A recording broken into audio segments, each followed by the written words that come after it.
Hello, good day, and welcome to another episode of Tell Us Story Hive live on location in Vernon. Today we are with Frankie Gowing, with Noel, that's Frankie Gowing, and we're at the Schubert Center, the Schubert Senior Center in Vernon, BC. And I'm really grateful that Frankie's sitting down with us today. She has just come from leading a group of women in a Zumba class, and today I'm hoping we can dive into the world of Zumba. But I'm hoping first we can start with just saying hi and welcome, Frankie.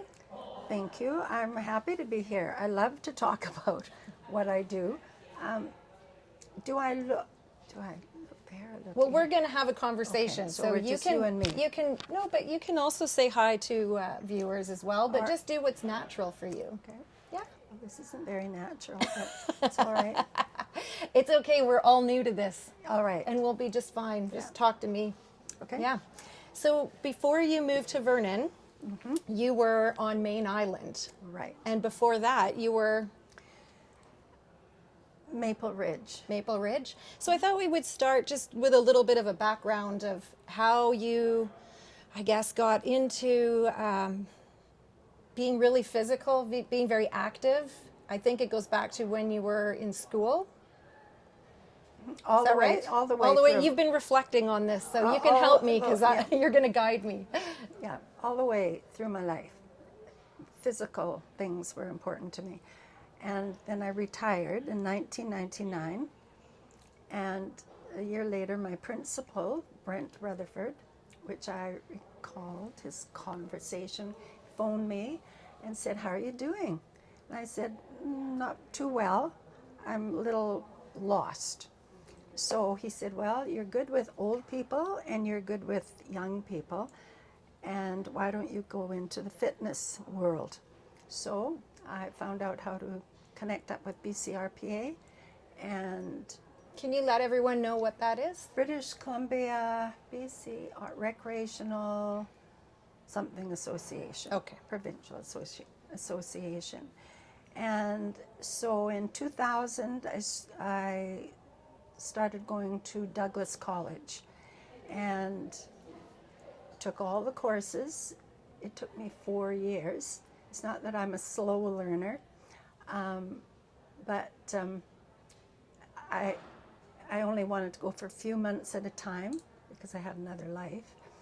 And took all the 5 disciplines, Which were which was fitness knowledge and group dance and weightlifting course. That was a really interesting one because I had to go down in New Westminster and go to a gym which was all men, and aquafit,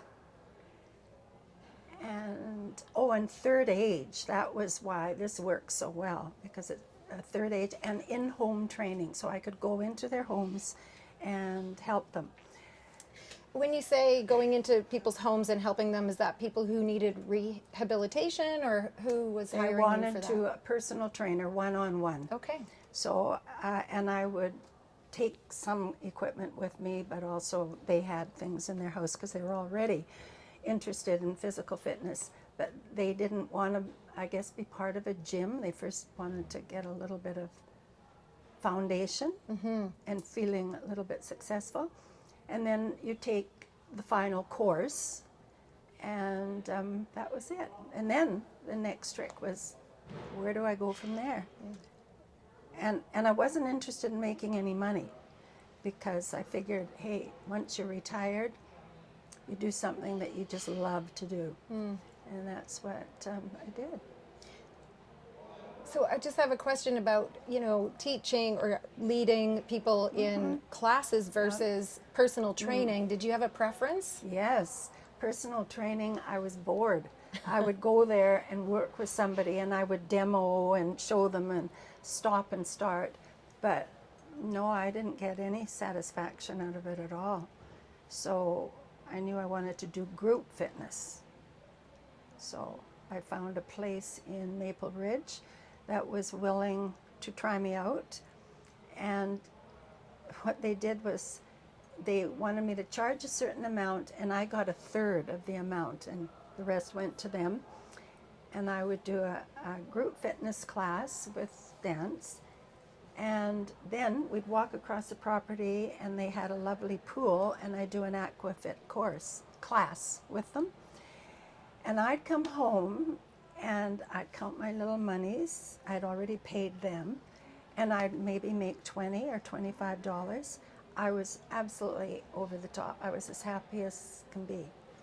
And because, of course, I had to pay for my insurance and I had to do stuff. But when 9/11, was that 2001? That's when I had to start paying big insurance. And and I didn't make any money because I wasn't charging people. And I went to Main Island, tried to slip into Main Island Agricultural Hall and be a little part of them, but the two ladies that ran it weren't keen on having somebody come in from the city, sort of. I guess, yeah, that would be a big deal. If you're on a small island, it's a small community, it's tight knit. You're the big city lady coming in, and So I'd beg and plead, and I'd say, could I do one song with the group? And well, finally, what happened was I slowly, infiltrated. Yeah. Doesn't sound very nice, but it wasn't that I took over, but gradually I think the ladies wanted a little bit more maybe than what they were getting. Well, you have to build relationships. When you move into a smaller community, it takes time, And that's all we did in that community was we gave all our time as volunteering, and it was strictly volunteering. I would charge for the month, but the money went to the Agricultural Society, and from that I could pay for my insurance and the rental. Yeah. And what was it like moving from Maple Ridge to a small island? That's a pretty big jump for anyone. Well, no. Well, we had the little cottage over there for years and years. So I had been going over every summer. Right, okay. Yeah. So that was in between teaching. I'd go over there. Yeah. No, it was wonderful. We loved it and made lots of good friends. Yeah. And life was good. And when you were teaching or leading, I have to keep correcting myself. Well, yeah. So maybe you can speak about that, for the teaching a class versus leading a class. And I don't know if that's specific to Zumba or... It's sort of the norm with Zumba. You don't... Beto, who is the original guru, did not teach specific steps. You caught on as the time. So it took the pressure off and it took the boredom off of everything. And that's what I'm finding here, week by week. They get better and better, and I look at them and I'm amazed at, wow, they're all doing what I'm doing. Because they're relaxed. There's no teacher. It's a community. Yeah, that's right. Yeah, so I'm thinking about Main Island, and you are at that time doing Zumba, or not quite yet? Well, it took a little while, but not long. So what was the class like that you were teaching there on Main Island? Well, initially? It was a Zumba class, Okay. and I called it Zumba. Oh, you did? Okay. And Zumba is 90% Latin music or international music. But the women all caught on because the bases are just basic steps. And once they learn all the basic steps to any song, then I just had to slowly slip in my Latin stuff. And I guess I was young enough, I was 55 plus, or naive enough that I just did it. And they didn't catch on well too bad, but they did. Right. And they enjoyed it. But because it's a small community and we all knew each other, they would let me know, don't like that song, or and here they don't. They just applaud, and they Very accepting to whatever you present to them. So I did talk to you about going to the States to initially really jump into Zumba? Yeah, I took every Zumba course I could. Yeah. And I took a course up here, which was absolutely marvelous in 2010, I believe, and just came away absolutely thrilled with what I was learning and what I picked up. And again, I was the oldest person. And then I went to Victoria and took a course. I went to Nanaimo and took a course. I went back to Maple Ridge and I took a course because Richard Marmite, I don't know how to pronounce his last name, who's the Canadian connection from Toronto, was out, and I took 2 courses from him, and I was thrilled. And then as time went on, it was just last year, I went down and stayed a week in Florida, and whoa, it was an eye-opener, because these people were big Zumba, and everybody was from some hot country, Colombia, Cuba, Chile, and they just had the moves. And of course, I'm just a white girl trying to do my thing. But yeah, and as a matter of fact, I shouldn't probably mention this, but I was talking to my Zumba cohort last night because she lives in Florida. And I said, I'm not going to the States again. And she said, oh, come on. We get 10 days of training or refreshing. And who knows, in January I might. If Why I'm not? over. Well, because I'd have to leave Adrian with the cats. Okay. Yeah, so, We'll take care of Adrian. okay. Yeah. And the cats. Yeah, and the cats, of course. Yeah. So yeah, I just keep taking little courses or going away for a little weekend.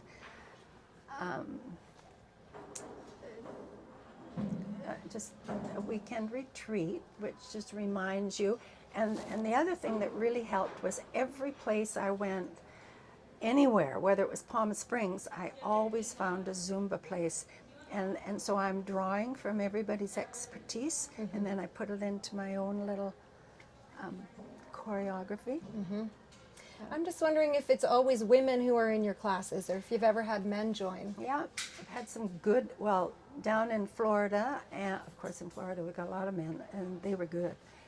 And in Palm Springs, but no, not here in Canada. First of all, when I started at the Schubert Center, I had about 4. But as the women progressed and started to really feel it, the men, they left, they stopped. I don't know. I mean, I assume because it just, the women progressed and they weren't comfortable. Right. Yeah. And Zumba, it's something that anyone can do, any level. Anybody could do. Now, Zumba Gold is what I'm doing here, and I'm showing them all the basic steps, and then I'll put on the music that I think they like, and they just get in there, and first of all, we go over and over with very comfortable music and the steps, and signals. I don't talk. It's purely, they have to watch me, and I'll give them the signals, and they follow through. And if they don't, it doesn't matter. I don't care. You can do whatever feels good. Concentrate more, because first of all, you want to concentrate on your steps with your feet. And the arms, I have specific arm movements, but they don't have to. And that was another tip I picked up from Ricardo, I should say, Ricardo. And he made us all choose some arm movement that we liked, and it wasn't the same. Everybody was different. So you look around at other people and you think, I like that move. And then you pick it up and do it. So it's very non-threatening, and anyone can do it. Even a 10-year-old boy? Even a 10-year. I was looking for Gangnam Style, which I have, but Maybe you could tell that story. Well, on Main Island, and people would come over in the summertime and bring their families, And then your son came, and he had rhythm and flamboyance, if that's a Yes, word. we'll say it is for sure. And I think we were outside. Now you did it inside the ag hall as well, but outside I know we did Gangnam Style, and this 10-year-old young man got up with all these women that were probably 30, 40, 50, 60, and did an amazing job. Yeah. And it demonstrated to all the other women, hey, if he can do it, we can do it. That's right. Bowen, you could be the next Zumba teacher. Well, could come in and demo. I asked Adrian and Derek if they would come in next Thursday and do a little routine with me, and it'd be part. Yeah. Adrian was willing, but Derek said, no, I'll watch. But when you play the music, you can't help but start doing something. It's true. Yeah, it's very uplifting. Yeah, uplifting. I'm just thinking about a gift that you recently received for your 81st birthday, which was words that the women in your class wrote down. Yeah. And uplifting was one of the words. Exuberating, Energizing. Yeah. inspiring, motivating. You have to be really inclusive. You're like a hive of bees, and what's good for the hive is good for the bee. And if it's not, if the hive isn't all enjoying it, then sort of the queen bee, she doesn't get anything out of it either. And it's got to be a two-way street where I see all their smiles and it makes me weep, really. Yeah. And then some of the people that come in here, I have two in wheelchairs with their caregivers. They're nonverbal, but I can just tell that their caregiver is doing their thing and such, but that's just how inclusive it is.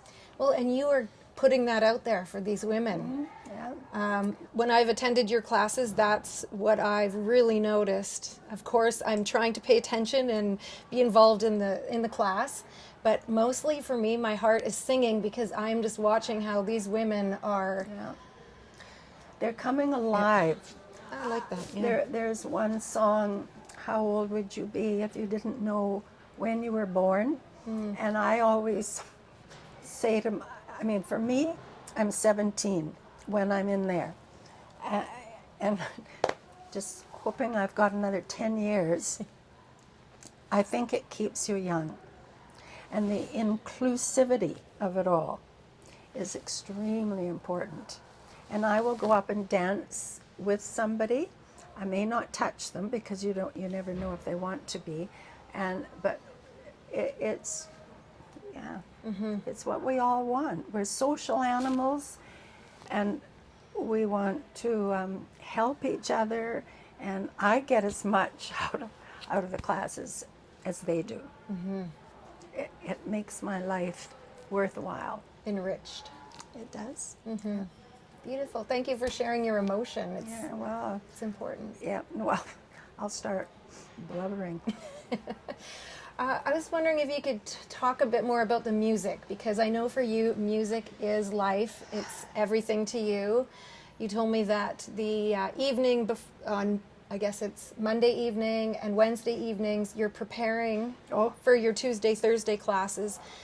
And that means, I guess, lining up which songs you're going to use and how much joy that brings you. Can you talk a bit more about music in your life? And Well, from the second I wake up in the morning, I ask Alexa to turn on certain songs, and I get down on the floor in my living room and do my little exercises to the music. My cat does the same things beside me. And it's not just the night before. It is like I'll go home this afternoon and I'll go through every song on my playlist and go over them and make sure that, could I not add this or that? And if I think a song what didn't work for the ladies, I'll find another one. And the one thing I don't do in Zumba training, you're taught that you make up a playlist and you can use it for 6 weeks, because what you do is you shuffle. They don't know, because they won't recognize all the songs. But if you do them in order, but instead you push shuffle on your little cell phone. But I don't, so I change all the time, because you have to have your warm up and then you have to have your basic steps so they're comfortable, and then I slip in my Latin numbers, and they're slowly adapting to it. And then you go back and you do your strength numbers early. You do the smaller muscles later on, so the arm ones and different things with your arms, even though your arms are always in play. And then you have your cool down. So to shuffle, it doesn't work. But with the Zumba, especially in, say, Palm Springs and Florida, I mean, they're just a different breed, and they're not my age. We used to have one that was 80 years old in Palm Springs, and she'd stand at the back of the class, and she was of Mexican descent, and she would just kind of sway there. But she just loved the music, but it was their music. It was Latin type stuff. And here you have to look at your audience and whatever. So I try to make sure I'm giving them what they want. And because I want our hive to be buzzing and making I love lots this of honey. analogy. It's beautiful. Yeah. And so there you go. Thank you. But I work like all day yesterday. This morning I would get up early in the morning, try a couple of songs that and then I'll go home today and work on it all afternoon. But I'm in seventh heaven. I was trying to tell my son, who's with us right now for a couple of weeks, I said, I hope you don't think I'm doing nothing, because of course I'm not cooking or anything else. I have no kitchen. But to me, Because there's a reno going on. Yeah, and I'm go downstairs into my rumpus room, blast my music, go through things, and pretend I'm 17. You found your passion. Oh, But you don't just have one passion. Like Zumba is a huge part of your life, obviously. But I think you're a painter as well. well, I dabble in it. Yeah. Yeah, I make cards and paint them and such. With one hand, it's been a little more difficult, but they're not bad. And yeah, but it's all the physical activities. I mean, my biking, I just learned to paddleboard until I broke my hand, and looking forward to getting back into that. How's that going? Your recovery? Yeah, I am, but Yeah. being that I'm not 20, it took the full gamut, and I still have to have a brace. So, and quilting, of course. Yeah, I don't know what you cut out, but my grandson is in New York playing with the NCAA or whatever, and the Philadelphia Flyers have called him up because he has an agent. They've spotted him, and he's going to their training camp this summer. So That's exciting news. So now my quilting project, why I said it, Yeah. was because he wrote me yesterday and said, you know what I'd really like for a Christmas present? I need another blanket for my dorm. And I've made him a quilt before.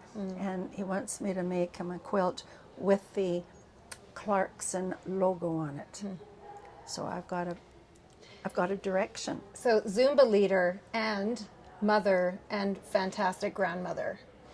If Well- you're making quilts and blankets for your Well, grandkids. Yeah, this Yeah. particular grandson, I have 9 of them, he's like me. I mean, I used to play hockey with him when he was probably 3, and because I was a skater, an ice skater. Okay. Yeah. Like a figure skater? A figure skater. Would you compete? I went in shows. No, I wasn't competitive. But, when they put on the show at the end of the year, I forget what they're even called. I mean, I was young. And by the time I was 15, that was the end because I wasn't disciplined enough. They were the hockey rink rats, and my mother didn't like it. I'm saying too much. It's a live stream. This one's not recorded, so it's all going out there. Not really. Is it? Well, whatever. Hey, these are all great stories, and I appreciate you telling them. Oh, as you say, reflecting on life. Sometimes it kind of makes me. It's been a good life, and it continues to be a good life. Finding a new home at 80 years old in Vernon, in this beautiful place, making new friends, Well, I am. seeing old friends. Yeah. I am thrilled with Vernon because I needed more activity. We're tennis players too. So we wanted to come up here so we could have more physical activities and more restaurants and more people. Yeah, Vernon has it all. And then because of my one friend, Gail, do I say Gail, your mother? Yeah, I really did. She was sort of the final touch that made me think, I can do this. I've got one person, and I'll find more friends. And you did, and rather quickly, which was very inspiring to me. You amaze me, and I'm really happy that I have you in my life, and that you would be willing to come and share some of your stories and your passion about Zumba. And Just meeting people that are my age, I want to encourage them. There's nothing more important than your physical fitness and your diet. That you're not on a diet, but that you eat properly and that you socialize and reach out. I was in the doctor's office last week, and I was saying something on the phone quietly, and a woman beckoned me, and she said, come and sit down. And I went and sat down with her, wondering what she was going to say, and before I know it, she's got my cell phone, putting her phone number in, and she called me yesterday. And of course I invited her to come to Zumba, but she's on her way to Cozumel for a wedding. She said, oh, I'll try it when I come back. But I'm just open and ready for whatever comes my way. yeah, And I think that's a beautiful way to end this conversation on that note. Having connections, staying healthy. and the book that I meant to bring today, that made it for me many years ago, was called Younger Next Year for Women. And you really understand what your body is going through and why it's so important. Because emotionally, spiritually, physically, mentally, now Zumba mentally too, because you got some patterns, but you can switch your patterns. That's right. Yeah, it's not nothing's written in stone. No, we're all Enough of these changeable. platitudes. Yeah. I really appreciate you. Well, thank you, Michelle. Yeah. I appreciate you too, really. And Bowen, you are such a sweetheart. Thanks for sitting with us today and sharing your stories, Frankie. I'm looking forward to the next Zumba. Next Tuesday, I'll be Next joining Tuesday. you. Okay. Thanks everyone for joining us for this episode Thank of you. Live on Location with Mimi and Bowen. Bowen's done a great job behind the camera, and we'll see you next time.